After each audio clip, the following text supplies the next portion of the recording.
Amém. Amém. Carta de Paulo aos Filipenses, capítulo 2, a partir do versículo 12, diz assim para nós: Assim, meus amados, como vocês sempre obedeceram, não só na minha presença, porém muito mais agora, na minha ausência, desenvolvam a sua salvação com temor e tremor.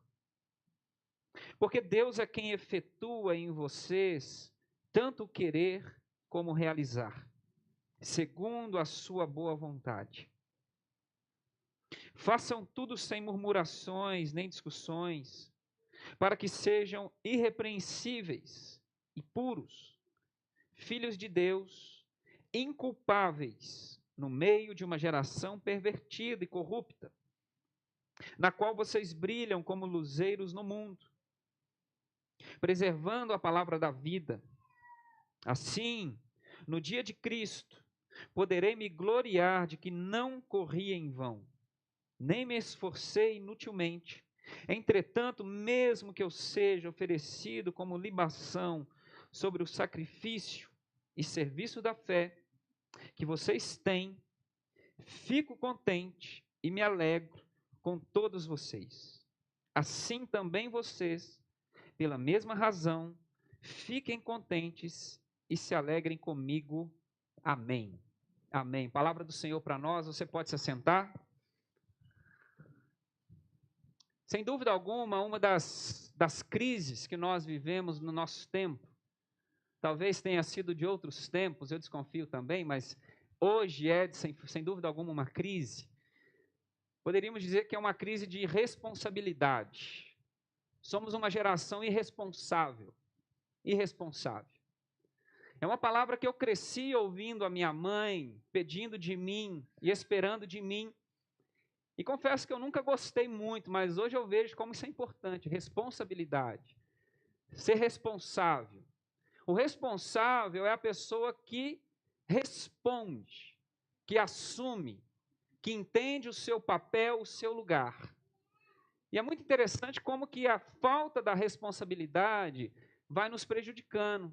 Tanto quando falta em nós a responsabilidade, quando falta nas nossas relações. É muito difícil conviver num ambiente em que falta responsabilidade. E como é estressante você estar num ambiente em que falta responsabilidade. Você espera uma resposta de alguém, de algumas pessoas, de algumas situações, e essa resposta não vem. Isso traz frustração, sobrecarga, as coisas não andam. A irresponsabilidade. Nós não pensamos nas consequências daquilo que a gente faz. Nós não damos resposta àquilo que é necessário. E é interessante que às vezes nós estamos numas discussões, resolvendo questões, problemas, e às vezes quando você precisa cobrar alguém, você precisa confrontar alguém, você percebe a dificuldade da responsabilidade. Ao invés, por exemplo, da pessoa, numa situação que você precisa confrontá-la, ela simplesmente falar assim: tá, verdade, errei. Você está certo. Falhei. É isso mesmo. Não deveria ter falado, falei. Não deveria ter feito, fiz. Desculpe. Errei mesmo. Você está certo. Geralmente, o que a gente percebe? Mas você tem que entender. Mas você tem que ver também que o fulano. Mas não sei o quê. Mas você também não foi claro. Não sei o quê. Mas o fulano, o Beltrano. Na verdade, tudo isso é a síndrome da irresponsabilidade. Quando diante de uma situação em que nós precisamos dar uma resposta, a gente começa a se esquivar. A culpa é do outro, a culpa é do dólar, a culpa é de não sei quem, a culpa é da Shein, a culpa é de não sei quem. E a gente começa a espalhar as nossas desculpas, tudo para esconder a nossa incapacidade de responder, a famosa irresponsabilidade. Ou diante de uma situação, tem uma demanda, tem uma situação, tem algo fora do lugar, e é muito interessante. É muito interessante, eu confesso para você que eu detestava. E com o tempo, fui obrigado, é lógico, né? A vida às vezes obriga a gente, eu tive que começar a aprender a gostar de ler. Não gostava, confesso para você. Ler para mim era um tormento, tive que aprender a ler. E é interessante que você começa a ler, você começa a prestar atenção na fala das pessoas. Há uma situação, há um cenário, aí alguém chega e fala assim com você: fulano, precisa fazer algo, precisava organizar isso aqui, precisava. Sabe o que está acontecendo? Ela está jogando no seu colo. Ela está usando o verbo de um jeito muito específico, precisa. Alguém tem que fazer alguma coisa, né? A forma como a gente fala, o tempo todo a gente está se esquivando de responsabilidade. Sabe o que acontece num ambiente, ou numa família, ou nas relações onde impera irresponsabilidade? Estagnação. As coisas não andam. Tudo fica desorganizado, confuso. E a gente não cresce. Diante de uma oportunidade de se corrigir algo, ao invés da gente se responsabilizar, a gente joga para o outro. A gente se escorrega e a gente vai. E as coisas continuam acontecendo do mesmo jeito. Responsabilidade. E sabe por que isso é importante? Porque o texto que nós estamos lendo, ele é um texto que nos convida a isso. Responsabilidade. Responsabilidade. O relacionamento com Deus é um relacionamento que exige de nós responsabilidade. Resposta. O relacionamento com Deus, nós corremos um risco muito perigoso. Nós estamos num ambiente, nós estamos às vezes numa posição, e nós corremos o risco de cair num extremo ou cair em outro extremo.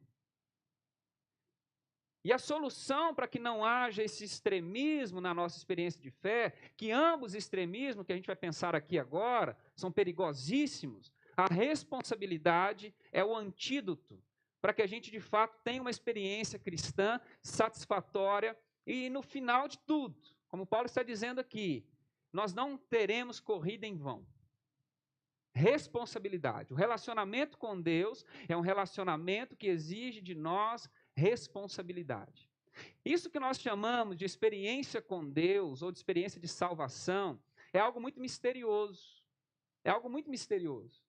É algo que extrapola até a nossa capacidade de pensar. Porque nessa ação de Deus em nos salvar, em fazer por nós algo que nós não teríamos condições, Deus consegue conjugar duas coisas que parecem impossíveis de estarem juntas.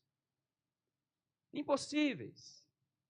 Assim como água e óleo parecem ser impossíveis de se misturarem, e você que esteve aqui numa série, que a gente fez um bolo aqui, você lembra, a gente misturou água e óleo aqui. Tem jeito. Coisas que parecem contraditórias se misturam, se conjugam de um jeito espetacular. E do que eu estou falando? É a vontade soberana, onipotente de Deus com a nossa liberdade humana. Como é que a gente conjuga essas coisas? De um lado nós ouvimos, e é bíblico, que uma folha não cai da árvore sem que Deus queira. Mas do outro lado, a Bíblia é cheia de chamados à responsabilidade. Então perceba, de um lado há um Deus onipotente, todo-poderoso. Nada e ninguém resiste à ação de Deus. Ele faz todas as coisas. Mas do outro lado, a Bíblia Sagrada nos chama constantemente a fazer alguma coisa. Então você percebe, há duas coisas que parecem contraditórias. A vontade soberana de Deus e a nossa própria vontade. Como é que a gente relaciona isso? Como é que isso anda junto? Como é que faz essa equação? E Paulo vai ajudar a gente a entender. Com responsabilidade. Responsabilidade. Perceba o que Paulo está falando aqui. Paulo está escrevendo aos filipenses. Essa comunidade, e você que participou da nossa jornada Alegrai-vos, você está expert aí em Filipenses, você sabe que a igreja de Filipenses está passando por diversos problemas, diversas situações. Pessoas, realidades, ausência de coisas, perseguição, influências, falsos ensinos, tantas e tantas coisas e pessoas estão amedrontando os filipenses e fazendo com que eles estejam estagnados, estão retrocedendo, passando por dificuldades, estão vivendo situações complicadas. E aí Paulo então vai escrevendo essa carta, e nesse trecho aqui, ele vai dizer algo muito interessante e aparentemente esquisito para nós. Esquisito. Ao chamar os filipenses, ele vai dizer assim: desenvolvam a vossa salvação. Desenvolvam a vossa salvação. Percebe a seriedade dessa expressão? E para que você entenda por que nós estamos falando de responsabilidade diante de algo que aparentemente é um ato exclusivo de Deus, é dirigido a nós. Sabe por quê? Paulo não está aqui usando um verbo aqui no sentido passivo. Deus vai desenvolver a salvação da parte dele para você. Deus descerá do céu e fará tudo o que você precisa. Fique tranquilo. Deus virá e vai resolver os seus problemas. Deus vai fazer tudo. Não, ele olha nos olhos dos filipenses e diz assim: desenvolvam a vossa salvação. E é interessante aqui, sabe por quê? Porque Paulo escolhe aqui, de uma forma muito pontual, esse verbo e a forma como coloca. Porque ele vai usar, e já mencionei isso aqui, Filipenses tem muito disso, o famoso imperativo. Já falei disso aqui. Que as mães adoram, já falei também, finge que não ouviu. Que as mães adoram, né? Quando uma pessoa usa para você, fulano, faça tal coisa. Sabe qual é a expectativa do fulano, da fulana, em relação a você? É que você, aos olhos dela, é dotado de toda a capacidade do mundo para fazer aquilo que ela pede. É isso. É isso. Então, quando a sua mãe, o seu pai, alguém te pede para catar as suas coisas, organizar o seu quarto, né, Carmelita? Está balançando a cabeça. Para arrumar as coisas, falei nada. Para fazer as coisas. Quem está falando, olha para você e vê em você capacidade de fazer algo e muito mais. Espera que você faça algo. Faça algo. Responda. Responda. Então, o que Paulo está dizendo aqui? Que Deus, há da parte de Deus em relação a nós, uma expectativa de resposta. Resposta a quê? Ao seu ato de salvação em relação a nós. Percebe a seriedade disso? Nós, por conta da vontade dele, que é boa, perfeita e agradável, e ele sabe os motivos para isso, não me pergunte, pergunte para ele. Ele colocou você, ele me colocou, ele nos colocou como responsáveis nesse relacionamento. Nesse relacionamento. Perceba que há uma crise na primeira página da Bíblia Sagrada. Deus cria um mundo perfeito. E aí soa estranho, se não soa para você, mas soa para mim. Mas como assim? Deus cria o mundo perfeito? E já no segundo, no terceiro capítulo, Adão chuta o balde, joga tudo fora. Não parece absurdo? Então Deus criou o mundo com imperfeição. Percebe essas incongruências, essas aparentes contradições, essas perguntas que pairam na nossa vida? Mas sabe o que é importante a gente entender? Que nós somos participantes, ou melhor, coparticipantes do ato salvífico de Deus na história.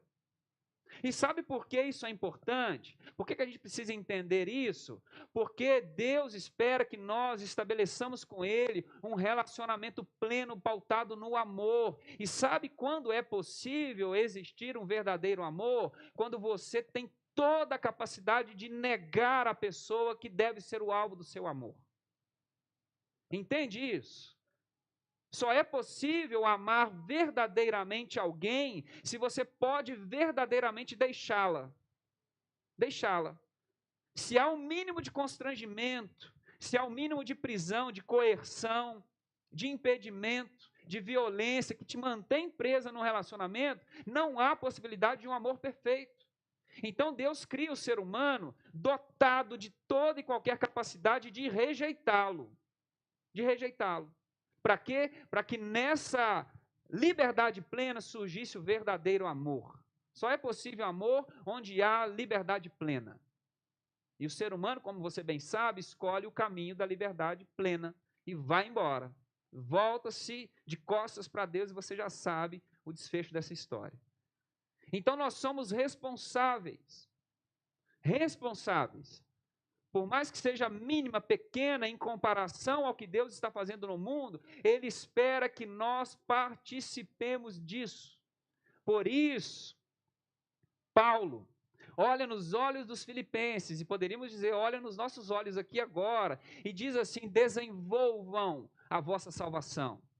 Então percebe, ele não está dizendo, efetuem a vossa salvação, salvem-se a si mesmos. Ou seja, desenvolvam. O que ele está dizendo aqui? Há um ato primeiro. Há um ato primeiro. Isso é fato. Deus veio ao nosso encontro. Estávamos mortos nos nossos pecados. Não tínhamos o que fazer. Estávamos condenados. Pairava sobre nós a culpa do pecado, a condenação do pecado. O pecado nos dominava. Estávamos como prisioneiros numa cela, num calabouço.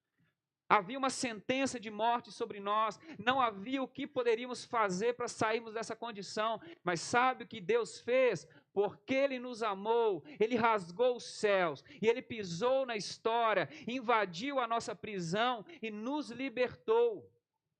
Nos libertou, quebrou de nós os grilhões, as algemas, as cadeias, nos deu vida, nos ressuscitou. Imagine você preso numa cela, num calabouço, sem possibilidade de sair, de repente uma luz brilha, um barulho, portas abrindo, cadeias quebrando, aquele barulho todo e de repente a porta da sua cela se abre. Entra alguém com as chaves nas mãos e tira dos seus braços as correntes, elimina os seus torturadores e abre para você um caminho e diz assim: segue por aqui, porque há vida para você. Nós não poderíamos fazer isso. Nós não poderíamos jamais ter feito isso. O ato primeiro vem de Deus.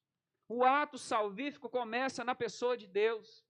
Ele veio ao nosso encontro, nos deu vida, manifestou a sua graça, por quê? Porque Ele nos ama. Não há nada que nós poderíamos fazer que pagasse Deus. Não há nada. Nada que você fizer de agora em diante, uma vez que você sabe disso, tornará a sua dívida paga com Deus, no sentido de que Ele fez por você, é impagável. Não tem. Quanto custa a sua vida? Quanto custa a eternidade? O que nós podemos dar para Deus? Ele veio ao nosso encontro e nos salvou, nos regenerou, nos colocou de pé. Estamos de pé, estamos prontos agora para uma nova vida, estamos prontos agora para a liberdade, estamos prontos agora para viver aquilo que Ele espera de nós. Ele começou um projeto. E Paulo vai dizer no capítulo 1 aos Filipenses: olha, eu creio verdadeiramente que aquele que começou a boa obra é fiel e justo para completá-la até o dia de Cristo. Até o dia de Cristo. E agora, com as portas abertas, Ele nos chama para um caminho de salvação. E aqui tem um problema. Aqui tem um problema. Porque é difícil para nós, às vezes, pensar na nossa responsabilidade nesse ato salvífico de Deus. Sabe por quê? Porque grande parte das pessoas, eu não sei se é o seu caso, foi o meu durante muitos anos, muitos anos, a gente pensava a salvação, eu pensava a salvação como uma espécie de porta, uma espécie de ticket. Um ticket. Estava eu perdido, alguém pregou para mim, falou do plano de salvação, eu achei aquilo interessante, eu quero isso para mim. Você aceita Jesus como seu Senhor e Salvador? Claro que eu aceito. Fiz a oração, participei da classe de novos membros, fui batizado, ingressei no ministério, comecei a dar o meu dízimo, frequentava os cultos, zelava por um testemunho. E eu pensava que o que me competia a partir de então era uma espera apática. Apática. Uma vez que eu estou salvo, ou seja, recebi o carimbo, fui marcado, estou salvo, recebi o selo do Espírito, o que eu faço agora? Cruza os braços, fica tranquilo, espere. Espere, isso tudo aqui vai acabar mesmo. Daqui a pouco o fogo vai descer, vai destruir esse planeta, tudo. Só espere, espere. Só espere. Você está salvo, deu tempo. Então era um negócio meio assim, sabe? Eu vejo isso às vezes. O nosso ímpeto evangelístico, que não está errado, às vezes ele está incompleto, é levar as pessoas, e a gente às vezes usa até de constrangimento, para que ela confesse Jesus. Confesse. Eu já vi quase que você coloca um 38 na cabeça da pessoa. Confesse. Aí a pessoa confessa, eu aceito Jesus. Graças a Deus. Deu tempo. Aí a pessoa talvez te pergunte, o que eu faço agora? Não, tranquilo. Você está salvo. O que eu faço agora? Não. Você já aceitou? Já. Espera. Ah, mas é só isso? Não. Somos salvos. Somos geração eleita. E sabe o que acontece? Nós tínhamos uma vida. Vínhamos vivendo de um jeito. Aceitamos a Cristo. E sabe o que muda? Nada. Nada. A única diferença, talvez, é que você passa a integrar o livro da igreja. Você recebeu um rito, ingressou no ministério. Talvez você mude até o seu ciclo social. Mas aquilo que está dentro de você, controlando você, destruindo você, continua lá do mesmo jeito.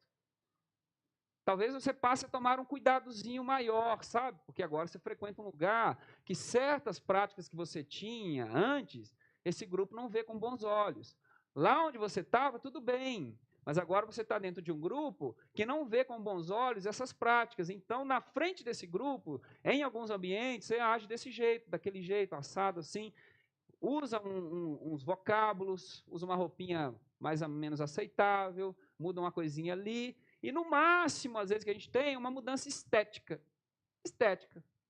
Nós tínhamos o cabelo do Sonic, né? Uma coisa meio esquisita. Aí você agora arruma o cabelo, porque lá não pode ter o cabelo do Sonic. E por aí vai. A gente vai mudando essas coisinhas assim, esses preciosismos. Mas na prática, lá dentro, o que está te corroendo, continua. Continua. Mas basta naquele dia, quando a trombeta soar, Jesus vier, basta você se apresentar a ele aqui, eu tenho o ticket.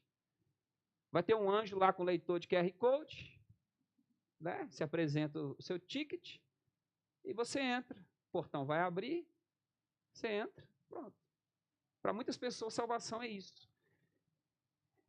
Eu fui marcado e um dia ele vai me tirar daqui, dessa terra, desse planeta, desse mundo mau e vai me levar para o céu. Pensamos salvação como um deslocamento geográfico. Recebemos o ingresso para esse lugar que a gente mal sabe direito o que é. A gente fala de céu, mas a gente mal sabe o que é. Um dia ele vai nos levar para lá. Para lá. Toca a vida. E quando a gente vê o mundo, as questões, as situações, no máximo a gente fala assim, a Bíblia já fala mesmo. Vai piorar. É isso mesmo, vai piorar. E esse vai piorar faz com que a gente cruza os braços mais ainda. Já que vai piorar, não é problema meu. Por entendermos mal o que a Bíblia Sagrada chama de salvação, nós não avançamos. Não avançamos. E por vezes, estamos redondamente enganados a respeito da nossa própria experiência. E aí a gente entende por que Paulo olhar para os filipenses e dizer assim, desenvolvam a vossa salvação. Porque salvação para a Bíblia Sagrada não é uma porta que se abre, um ingresso que você recebe, é um caminho que você trilha. Não é um fato, é um processo. Por isso, os primeiros cristãos foram chamados, lá em Atos dos Apóstolos, ao ouvirem o chamado de Jesus, eram chamados de os do caminho. Os do caminho. E a grande metáfora de salvação que a Bíblia Sagrada tem para falar da obra de Deus na pessoa de Jesus é o Êxodo. É o Êxodo. Então não se trata necessariamente de um deslocamento geográfico. Salvação é aceitar a Jesus e receber passe livre para o céu. Toca a vida, um dia. Quando a trombeta soar, apresente-se e você vai entrar para o céu. Você vai sair daqui e o fogo vai comer aqui. E você não vai nem olhar para trás, você não virar estátua de sol, né? Você vai embora. Mas salvação para a Bíblia Sagrada tem a ver com transformação. Transformação. Porque o projeto de Deus para nós não tem necessariamente a ver em nos tirar de um lugar e nos colocar em outro lugar. O projeto de Deus para nós, o propósito eterno de Deus para nós, é nos salvar, tornando-nos a imagem e semelhança do seu próprio Filho. A salvação não é um deslocamento da terra para o céu, mas é um deslocamento de mim para uma pessoa, que é Cristo. Que é Cristo. Então, o céu não tem necessariamente a ver com um lugar geográfico, mas tem a ver com uma pessoa na qual eu devo ser encontrado. É a respeito disso. É um caminho para Cristo. É um caminho de transformação. Por isso, na grande metáfora bíblica da salvação, que é o Êxodo mencionando aqui, por que uma geração inteira precisou cair no deserto? Por que Deus não estalou os dedos e teletransportou o povo do Egito para Canaã? Por quê? Por que isso não aconteceu? Porque era necessário que o povo de Deus, que estava no Egito, ao caminhar no deserto, se tornasse cidadão de Canaã. Porque uma mentalidade do Egito não vai entrar em Canaã. Então, por isso ele diz, é necessário que essa geração caia morta no deserto, para que surja outra. O que é isso? É a metáfora da salvação. Deus quer que essa minha geração, esse meu eu, caia morto no caminho e nasça outro. Que esse Filipe aqui seja desfeito e nasça um outro Filipe parecido com ele, para que eu esteja apto para a nova Canaã. Então a salvação é isso. É uma caminhada para Cristo, é um deslocamento para uma pessoa, não para um lugar, para uma pessoa, porque o que torna céu, essa realidade prazerosa, grandiosa, eterna, é a presença de Deus, a presença de Jesus. Não é o fato de ser um lugar em si, não é isso, mas é a presença viva de Deus. Plena, abundante. Então, por isso, Paulo olha para os filipenses e os chama à responsabilidade. Respondam. Entendam. E uma vez que ele abriu a porta da prisão, abriu a nossa sepultura, soprou sobre nós o fôlego da vida, nos ressuscitou, nos colocou agora com a vida abundante, abriu para nós o caminho, ele está como que na porta nos convidando, vão viver, comecem a caminhar, comecem a se deslocar, comecem a sair disso que vocês são e vão caminhando em direção a quem eu sou, e vamos sendo transformados. Por isso, Paulo, ao longo da sua carta, ele vai chamando os filipenses à responsabilidade, para que eles se desenvolvam. Tá, pastor, entendi, mas como é que eu respondo? Por isso, Paulo fala tanto, por exemplo, de oração. Por isso, Paulo fala tanto de encher a mente com as coisas de Deus. Por isso, Paulo fala da responsabilidade de estar na congregação, de caminhar com pessoas, de se sujeitar a pessoas, de buscar as coisas do alto, fazer de Cristo o seu objetivo, e é isso que ele está falando, por exemplo, no capítulo 3. Nós estamos, às vezes, com a nossa cabeça tão cheia de tantas outras coisas, e nós nos esquecemos qual deve ser o nosso objetivo. E o que Paulo vai falar? Eu faço uma coisa, esqueço dessas coisas que estão atrás e prossigo para o alvo, o prêmio da soberana vocação, que é o quê? Conhecer a Cristo e ser achado nele. É isso que Paulo está dizendo para nós. É isso. Por isso ele está aqui enfatizando que nós devemos, com temor e tremor, desenvolver a nossa salvação. Sabe por quê? Porque Deus, preste atenção no que ele está dizendo, está efetuando em nós tanto o querer quanto o efetuar. Sabe o que significa? Paulo está dizendo, Deus está trabalhando em nós e por nós, a favor de nós. O maior interessado para que você consiga viver essa experiência não é você, não é a sua mãe, não sou nem eu, o pastor. O maior interessado para que você viva essa experiência plena de salvação é o próprio Deus, que fez o primeiro movimento e continua se movimentando, operando em nós o querer e o efetuar. O querer e efetuar. O que Paulo está dizendo para nós é que o nosso Deus está agindo em nós e já disponibilizou pela sua graça a favor de nós a possibilidade de que as nossas vontades e as nossas atitudes sejam transformadas. A nossa mentalidade seja tocada. Seja tocada. Sabe por quê? Porque para mim, durante muito tempo, não sei se para você, para mim isso foi. O relacionamento com Deus era péssimo. Péssimo. Sabe por quê? Tem um ser nessa terra, tem uma classe nessa terra muito perigosa, chamada nutricionista. Pensava assim eu. Sabe por quê? A sensação de frequentar a nutricionista, pensava eu, é que tudo que é bom faz mal. Não é, Priscila? Porque uma vez eu fui ao médico, e depois ele me encaminhou para nutricionista, a pastora foi, eu saí revoltado. Quando me perguntaram, o que você come? Aí eu comecei a falar. E as caras, né? Aí ela começou, isso aqui não, isso aqui te faz mal, e foi cortando. Aí eu pensei assim, eu vou virar um coelho então. Depois, né? Depois, tá, Priscila? Depois.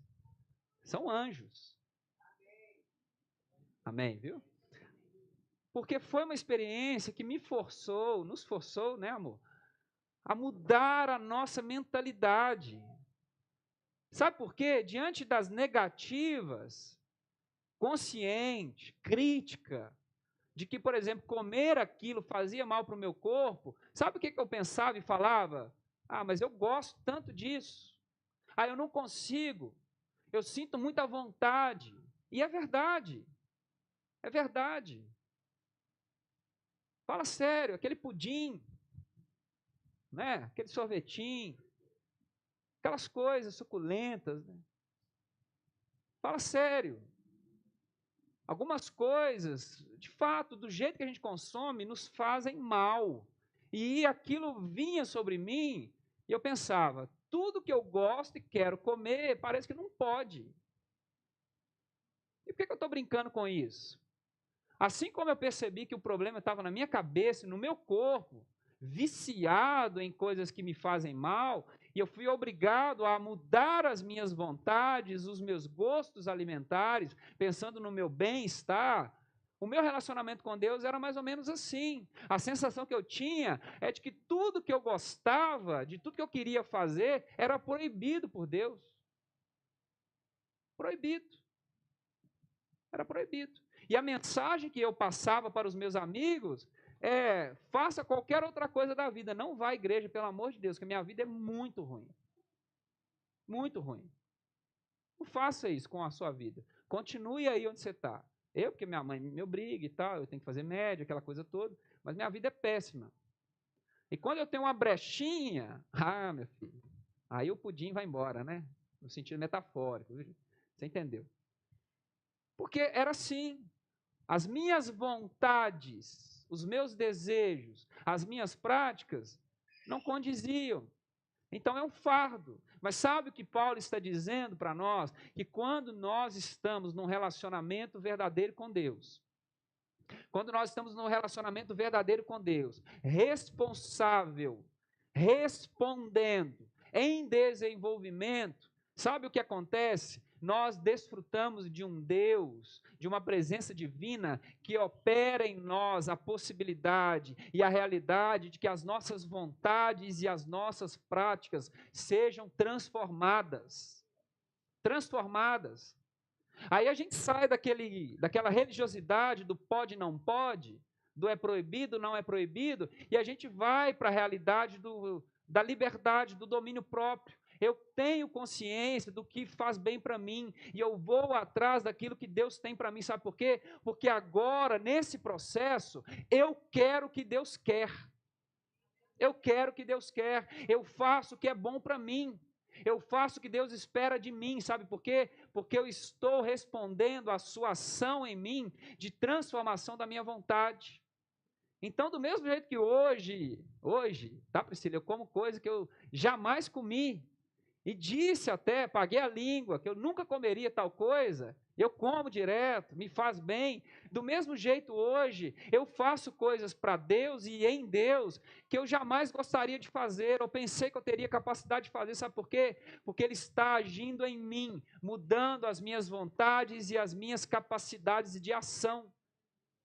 De ação. Agora, se eu estou numa postura apática, desse extremismo aqui, crendo que é Deus que vai fazer tudo. Quando Deus resolver mudar o meu coração, quando eu sentir no meu coração vontade de fazer, quando eu sentir desejo, quando eu tiver capacidade de fazer, quando a gente está nesse extremo aqui, nós somos escravos das nossas vontades, das nossas péssimas atitudes. Agora, quando nós estamos equilibrados nesse relacionamento de ação de Deus e resposta da nossa parte, nós experimentamos o Deus que opera o agir e o efetuar, o querer e o efetuar. E por que isso é importante, irmãos e irmãs? Nós não podemos admitir, não admita que você, uma vez que você está na presença daquele que é o dono do universo, daquele que é o Criador dos céus e da terra, daquele que desceu do céu e veio ao seu encontro, deu a sua vida por você, ressuscitou, venceu a morte, quebrou o poder do pecado. Não admita que o pecado tenha a palavra final sobre a sua vida. Não admita. Não admita que uma vez que você confessou Jesus como Senhor e Salvador da sua vida, você continue tendo a sua mesma prática, as mesmas vontades. Isso é sério, sabe por quê? Porque essa desculpa de que eu não tinha vontade, de que eu não conseguia fazer ou não fazer, isso não será levado em conta naquele dia. E eu não estou dizendo que você ou eu estamos mentindo. Nós, às vezes, estamos presos nesse ciclo, é verdade. Nós sabemos aqui, às vezes, eu não posso e não devo fazer tal coisa, mas o meu coração me leva para lá, isso é verdade. Eu não posso fazer isso, eu sei, eu vou lá e faço, é verdade. Mas isso não vai ser desculpa, sabe por quê? Porque Deus opera o querer e o efetuar. O que Paulo está dizendo é, o céu já abriu para você, já disponibilizou para você o poder para que você não seja escravo das suas vontades, dos seus impulsos, dos seus desejos e das suas práticas. É necessário que você responda com fé. Então, nós não podemos admitir que, uma vez que estamos em Cristo, continuemos na nossa prática corriqueira de pecado. Eu era um linguarudo, um fofoqueiro, aceitei a Cristo. Agora, ao invés de falar da galera da minha rua, eu falo dos meus irmãos da igreja. Eu só mudo o alvo. Eu era escravo da pornografia, aceitei a Cristo e continuo. Eu vivi uma vida de adultério, aceitei a Cristo e eu continuo. Eu era avarento, pão duro, miserável, estou na igreja, não ajudo em nada. Só pensava em mim, aceitei a Cristo, continuo pensando em mim. Eu pensava no meu carro, agora eu penso na minha bênção. E a gente vai ficar nessa coisa. Não admita isso. Não aceite isso. Sabe por quê? Porque a obra do céu é levar você para um alto padrão que é Cristo. Que é Cristo. Não tem mérito em você, apenas abrace, se lance, responda. E isso começa confiando na obra de salvação. Creia de todo o seu coração, entregue o seu coração a Ele, confie de que é possível. Entenda, o céu está querendo salvar você, transformar você, libertar você, fazer com que você seja a imagem e semelhança do Filho de Deus. Há um projeto em andamento, se lance para Ele. Não admite. Não admite pensar como você pensa, sentir o que você pensa, fazer o que você faz. Não admita, porque essa não é a vontade de Deus. E há um poder atuando em nós para que isso seja refeito. Então creia, começa aqui, creia de todo o seu coração e alimente a sua fé de tudo que você puder, para que você continue crendo nessa ação salvífica. É essa a resposta que Jesus quer. Então gaste o seu tempo com oração, gaste o seu tempo aqui, esteja com pessoas da fé, seja generoso. Adore, participe dos ministérios, visite alguém, se envolva na obra, enche o seu coração, enche a sua mente com as coisas de Deus. Do mesmo jeito que se você encher o seu corpo com alimento ruim, você vai ter resultados ruins. Encha-se das coisas do alto. Encha-se das coisas do alto. Responda com fé, para que, como Paulo está dizendo, naquele dia não tenhamos corrida em vão, e ouçamos da boca dele, venha para o meu reino, porque você parece-se comigo. Essa atmosfera aqui, essa realidade criada aqui, você é compatível para ela, porque você tem a minha mente, você tem o meu coração, você tem o que eu tenho, você tem a minha natureza. Venha comigo para a eternidade. É isso que Deus tem para nós. É isso. Então responda com fé. Responda. Coloque o seu coração, seja responsável na sua espiritualidade. Sabe por quê? Nós vamos viver coisas extraordinárias. Porque não tem a ver conosco. O que Paulo está dizendo aqui? Há um poder do céu, ilimitado.